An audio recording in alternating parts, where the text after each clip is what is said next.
আসসালামু আলাইকুম, welcome back to my channel. আশা করি আপনারা সকলে ভালো আছেন আল্লাহর রহমতে এবং আপনাদের দোয়ায় আলহামদুলিল্লাহ আমিও ভালো আছি। আজকের রেসিপিতে থাকবে মূলোর পরোটা।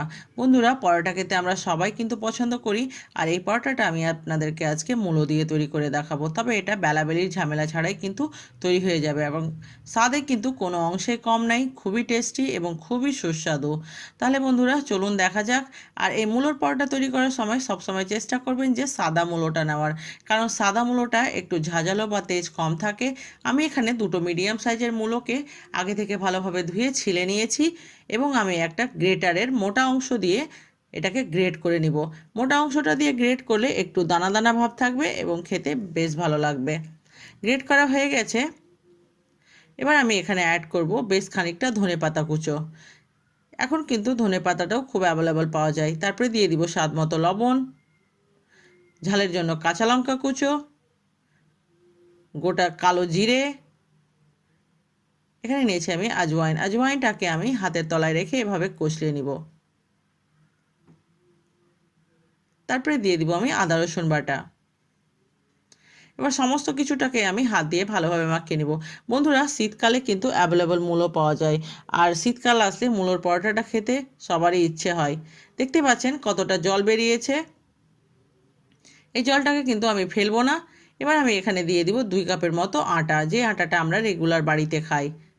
আটাটাকে দিয়ে আমি ভালোভাবে মেখে নিব। তারপরে আমি অল্প অল্প পরিমাণে নর্মাল জল দিয়ে আটাটাকে মেখে নিব। এই আটাটা কিন্তু খুব বেশি পাতলা হবে না এবং খুব বেশি ঘন হবে না, মাঝামাঝি হবে। দেখতে পাচ্ছেন কত সুন্দরভাবে আটাটা মাখা হয়ে গেছে এবং এটা রেস্টে রাখতে হবে না। টেক্সচারটা দেখে আপনাদেরকে বুঝে নিতে হবে। এবার আমি গ্যাসে একটা তাওয়া চাপিয়ে দিয়েছি, তাওয়াটা গরম হয়ে গেছে। এবার আমি এর উপরে একটা চামচ কিংবা কাপের সাহায্যে এভাবে ছড়িয়ে দিব। তবে আমি চামচের সাহায্যে করছি, আপনাদের ইচ্ছে আপনারা যে কোনো কিছুর সঙ্গে করতে পারেন, চামচ বা কাপের সঙ্গে। চুলোর আঁচটাকে মিডিয়াম টু লো এর মধ্যে রেখে আমি এই পরোটাটাকে সেঁকে নিব। ভালোভাবে এভাবে চারিদিকে ছড়িয়ে দিব, যেন কোনো অংশে মোটা বা পাতলা না থাকে। 1 থেকে 1.5 মিনিট রাখার পরে আমি অপর পিঠটাকে উল্টিয়ে দিব।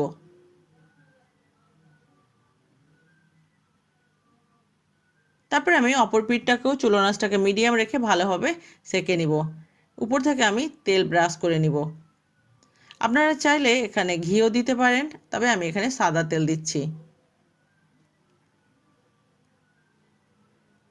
যখন অপর পিঠটাও 2 মিনিটের মতো হয়ে যাবে, তারপরে আমি পাল্টিয়ে দিব। পাল্টে আমি আবারও এই পিঠের উপরে তেল ব্রাশ করে নিব।